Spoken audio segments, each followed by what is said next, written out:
So parang may kakaibang nangyayari sa ating Pangulo. At least sa mukha. Ano ba ito? Literal o figurative? Ano ang nangyayari sa mukha ng presidente ng Pilipinas? Well, physically, mapapansin nyo, ngumingiwi naman talaga. Tumatabing yung isa parang sad, di ba? Yung isa medyo perky pa. Pero alam nyo, napansin ko, may interview kasi siya kanina. I think bumotos. Kanina ba yon? Or kahapon nung election. Bumoto sila sa isang barangay yata in Ilocos, right? Or somewhere. I think sa norte sila bumoto eh. In-interview si PBBM doon. At may napansin ako sa kanyang mukha. I mean, hindi mukha ang una ko napansin, kundi yung parang enthusiasm, if you may, di ba? Parang walang sigla yung Pangulo. Tama po si Queen Boljakera na parang nabawasan yung confidence at self-esteem ng Pangulo. Dahil ba ito sa kanyang, siguro hanapin ko yung, kaya lang baka mag-buffering tayo mga adet kuya eh. Pero may video kasi yon, nagpa-interview siya sa media, bumoto, tapos naglaan ng konting oras para, maybe I'll find, bahala na ako mag-buffer, di ba? Andali. Para makita nyo lang.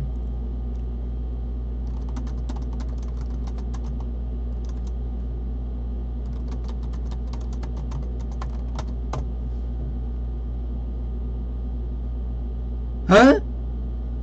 Huh? May vlog pa siya. Oo, okay, kaya baka makapiright ako eh. Sana hindi siya nakaka-copyright kasi itong ano eh.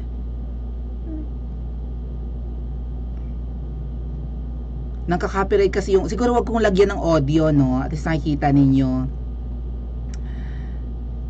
Ay, may commercial mga atat kuya. Sandali. Sige, pakita ko na. Ayan, may commercial pa kasi. Skip natin yan. So, bumoto ang Pangulo natin. This is from Inquirer. Okay, hindi nang sa strike yata yung Inquirer. Ayan, si Papshi Kels. Bumoto. Yan, pumasok sa kasama niya si Congressman Sandro Marcos. Ayan, boto-boto ang ating Papshi Kels. To be fair, malago ang hair pero halatang kinulayan. Ano na yan siya talaga? Puro uban na yan siya. Puro white hair na yan si Papshi Kels. Ayan, bumoto siya sa Ilocos Norte for barangay and SK elections. Ayan, boto-boto, may thumb mark. Ayan, ang mukha niya parang maga yung dine, nalawlawan. And then, naka-perk ng konti, pero yung kabila medyo sag. Pero kung mapapansin nyo, parang kulang na siya ng confidence, di ba? Hindi ko alam kung staff niya tong babaeng to. Parang wala na yung sigla. At saka alam niyo, nauutal-utal siya dyan, mga ate at kuya. Maybe we can listen, no, sa kanyang sinabi. Sandali siguro di na tayo ka-copyright naman ng ano nito. Pakinggan natin yung sasabihin niya. That's why, ang sa aming assessment, kuminsan nagiging napakainit ang barangay election dahil talagang crucial yan at it is held at a very intimate personal level, and that's why sometimes nagkakainitan ng gusto, kaya yun ang ating gustong iwasan. Ay, di kompleto kasi may nagbakil-bakil yan siya eh, medyo nautal-utal siya sa ilang mga sinabi niya. Pero ito yung isa sa mga message ni PBBM, okay, dun sa interview na yon after niyang bumoto. Ayan, balita kanina ng politics.com. President Ferdinand Marcos Jr. on Tuesday urged winners of the recently concluded Barangay and Sangguniang Kabataan elections to serve the people wholeheartedly and to always prioritize their welfare. Maging matapat sa lahat ng OWAS. What? Sa mga nanalo daw, may nabasa akong kakaiba. Sa mga nanalo daw, maging tapat daw sa lahat ng oras. Yung mga nanalong kapitan, konsehales, di ba? Maging matapat daw. Always, di ba yun yung message? Sabi ng isa dito, mauna ka ngiwi. Sabi ng isa, ayun. Mauna ka, ngiwi. Kaya nga sa survey natin, di ba mga ate at kuya, anong tanong natin? Ano ang nangyari sa mukha ni PBBM? Kumapal, tumigas, tumabingi. Talaga? I mean, yung mga artista, magigets ko pa mga ate at kuya. Ang mga artista, bago ko banggitin yung mga artista, ito yung complete na balita. Yan. Pasok ko. Alright. Ayan. Yan yung article, di ba? Hold on. Urge winners of blah blah blah in a video message. Napakahalaga po ng inyong papel sa ating lipunan. Isang panibagong pagkakataon na naman po ito upang makapagserbisyo sa mga Pilipino at sa ating bayan ng buong puso at higit pa sa abot ng ating kakayahan. Maging tapat po tayo sa lahat ng oras. Lagi ito yung mga may bakil-bakil siya or nauutal-utal. Lagi po nating unahin ang kapakanan ng sambayanan.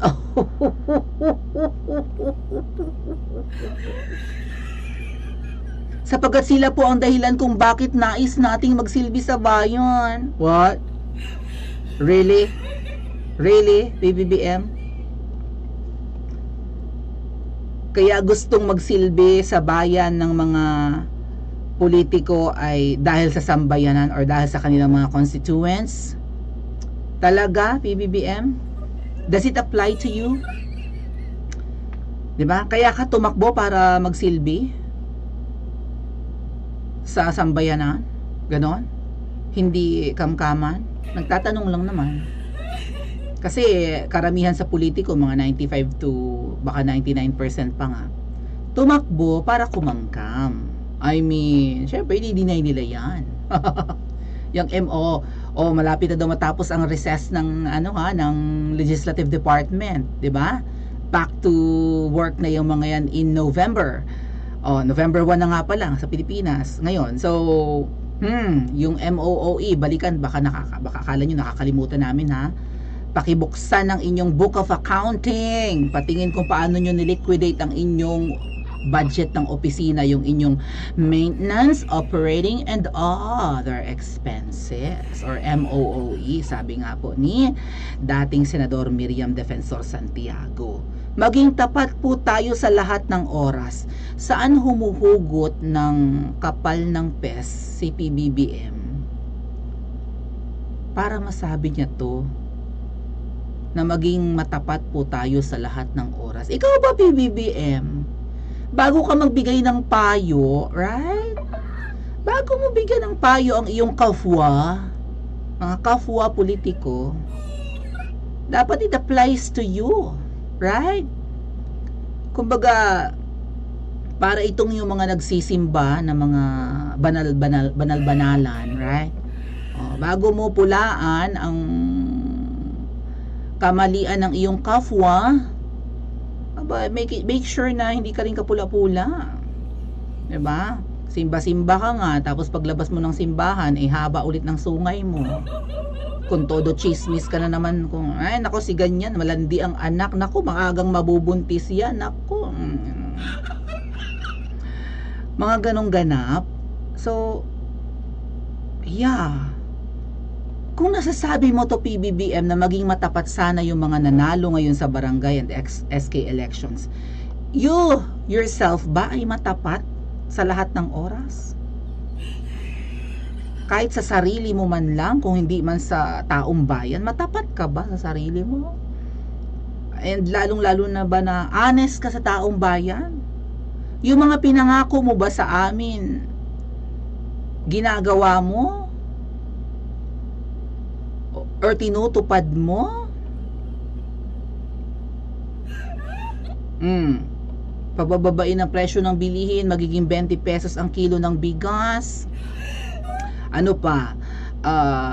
Yan, yung bumahing laang ang China at anemika, mabubura tayo sa mapa, wala tayong dapat kampihan sa dalawang nagbabangga ang superpowers, ang ending kumampi ka sa isang superpower na anemika. No? Bilang na ang araw ng mga smugglers, sabi ng ating popsicles, November 1 na ngayon, July 24 niya sinabi. So, August 24 was the first month. September 24 was the second month. Is that right? July 24 niya sinabi, no? Nagbibilang talaga akes, mga ate at kuya. July 24 yun, di ba? Sona niya yun pangalawang sona. July 24 yun. So, August 24, first month. September 24, second month. October 24, third month. 24 plus 7 plus November 1 ngayon. So, 3 months and 8 days na PBBM ang binibilang namin. Lagpas na sa daliri namin. Wala ka pang napapahuli. Ito nga po ang himutok ni Kuya Jason sa mga ate at kuya. Pinupo na si PBBM at ang kanyang katigasan ng alam nyo na. Teka, hindi yan. Mamaya. Ito. PBBM, legacy mo na. Unang taon mo pa lang, presyo ng sibuyas. Grabe yung sibuyas mo, ate at kuya. Lalaki Hindi pa ako nakakita ng ganitong sibuyas. Hindi pa ako nakakabili ng ganito kalaking sibuyas sa tanang buhay ko. Masarap siguro to, no? Sweet onion siguro to, no? Kahit na hindi siya yung light brown. Lalaki Dalawang sibuyas sa isang palad, right? Ang laki Nabibili ko kasing sibuyas, mga bansot lang, yun ang kaya ng budget ko Yung mga maliliit lang, malasa naman, di ba? Ito siguro para to sa mga para sa mga beef steak, pork steak ganyan, So ang sabi ni Kuya Jason sa dito, ito ang reklamo ng mga magsasaka. Take note, si PBBM ay ano nga ang kanyang bukod sa pagiging pangulo, ano nga siya? Sekretary ng ano nga? I-comment nyo sa comment section, Sekretary ng ano nga? Sakop ang sibuyas niyan. So anong nangyayari sa mukha mo, PBBM? Namamaga dahil sa sibuyas? Maging matapat sa lahat ng oras? Nakailang araw ka, PBBM, na araw-araw ka bang pumapasok sa Department of Agriculture? Ilang beses ka nakaka-attend ng meeting? Ilang beses ka nagpapa-meeting sa mga USEC, ASEC mo dyan sa DA? At bakit sablay ang iyong pangarap na mapababa ang presyo ng bilihin ay DA pa naman ang sinagpang mo? Sinagpang mo ba ang Department of Agriculture para mapababa ang presyo ng mga bilihin at matupad mo yung pangako mo na 20 kilong bigas, o sinagpang nyo yung DA dahil kay Mike Kulma, right? Si Mike Kulma na sabi ay, di ba, gustong ipatawag sana sa House of Representatives para sa investigasyon ng mga smuggling, abay inappoint si Mike Kulma. PBBM, maging matapat na naman sinasabi mo, maging matapat sa lahat ng oras ang mga nanalo. Si Mike Kulma, hindi namin nabalita ang in-announce mo as one of your appointees, a special envoy to China. So kung may envoy to China ka, dapat, di ba, napupush mo yung business interest ng Pilipinas sa China. Dapat marami tayong ini-export ngayon na China ang bibili, or kung ano man. Salamat po, Kuya Rainier. May envoy to China ka, tapos dapat nga, di ba, mag-smooth ang relationship ng China at Philippines, tapos ngayon winawarlan nyo ang China. So ano yung appointment ni Mike Kulma na yan? PBBM, paki ano nga, in black and white, paki-clarify. Hindi naman, wala naman sa official gazette yung Michael. Maybe we can try, hanapin natin, baka nakapost yung pangalan ni Michael Ma envoy to China. Search tayo.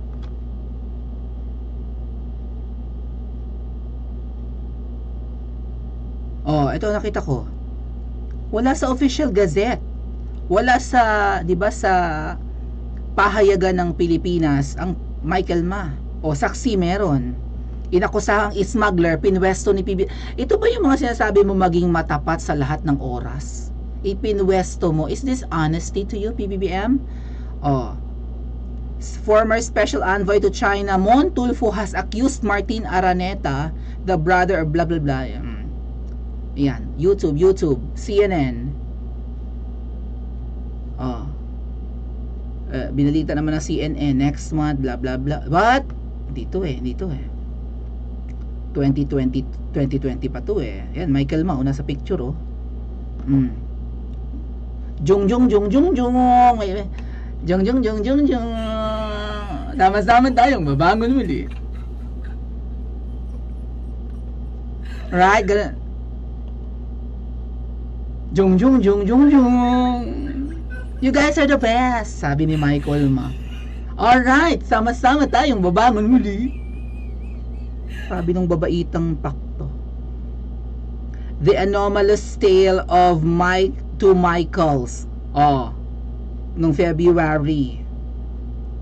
Nabanggit. Manila Times. Associate Director si Michael Ma sa Hong Kong. Talaga, wala sa pahayagan ng Pilipinas na inappoint ni PBBM. Ganyan ba yung sinasabi mo maging matapat, PBBM? Very shady. Yung taong inaakusahan na smuggler associated sa mga smuggling ng mga agricultural products including sibuyas, hindi malinaw ang pagkaka-appoint. Narinig na lang namin sa isang program na kunan ng video. Sabi, the government officials who were remiss of their duties and did nothing to go after importers, sabi nga nangako si PBBM, di ba? Mga importers at smugglers. Na bilang na mga araw, hindi naman talaga nila hinahunting. Wala pang napapakulong si PBBM sa sinasabi niyang bilang na mga araw. Hindi naman kinasuhan ang mga matataas na opisyal at nilinis pa ang pangalan ng palasyo. Only the small fry at DA and FTI were indicted by the ombudsman. Yung mga big time smugglers, pakape-kape lang. Anong pakape-kape lang, Sir Jason? Na-appoint na nga yung isa. Kung smuggler yun. Ako kahit pa magsasaka ko, ayoko ng pag-usapan tungkol dito. Wala rin naman akong mapapalang maganda kasi sayang lang ang oras. Mahigit 1 taon na akong nagbungkahi ng mga dapat gawin, pero wala namang nakilos. Artificial po kasi yung shortage. Kasi tinatago, iniimbak, tuloy nagmahal. Inaantay ng mga hoarders at smugglers na, 'di ba, pag kumonti kasi yung sibuyas, asukal, bigas sa pamilihan, ang mga tao nagkukumahog bumili, willing to buy kahit mahal. So, kunwari, kaunti ang bigas ngayon, kaunti ang supply ng sibuyas ngayon kasi hindi pa tag-ani, hindi pa panahon ng tag-ani. Bakit hindi tayo proactive? Mag-imbak tayo kapag hindi tag-ani para tayo may di ba ganun yun? Di ba? Pag may sinuksok, may madudukot, ganun yun na. PBBM, yung simpleng kasabihan na hindi mo ina-apply as DA Secretary. Tapos sasabihin mo maging matapat ka ba sa Pilipinas bilang Secretary of Department of Agriculture? O matapat ka ba bilang Pangulo sa amin? O ipapahamak mo kami sa kasakali magkagyera? Gusto ba ng mga Pilipino na makipagyera tayo sa China na wala tayong kalaban-laban, napakalit ating bansa? Pero kayo parang naghahanda na kayo Ano ang purpose ng mga EDCA sites na yan? Nung tinanong ka, sabi mo para tumulong kapag may mga bagyo, kalamidad. Pero halata naman, mga sundalo may mga Diyos ko, babarili ng mga sundalong yung bagyo at kalamidad? May mga tangki de gyera May mga kanyon. Babaril yung mata ng bagyo? PBBM, patigasan na lang ng mukha? Nasisikmura mong sabihin na maging matapat yung mga barangay officials? Ang tanong, ina-apply mo ito sa sarili mo? Ang tanong, mga kababayan, ina-apply ba ni PBBM sa sarili niya ang mga sinasabi niyang ito na may mga paalala siya maging matapat sa oras? Matapat sa lahat ng oras daw, ang mga bagong luklok? Luklok talaga. I-comment nyo sa comment section at mag-like and subscribe din po kayo.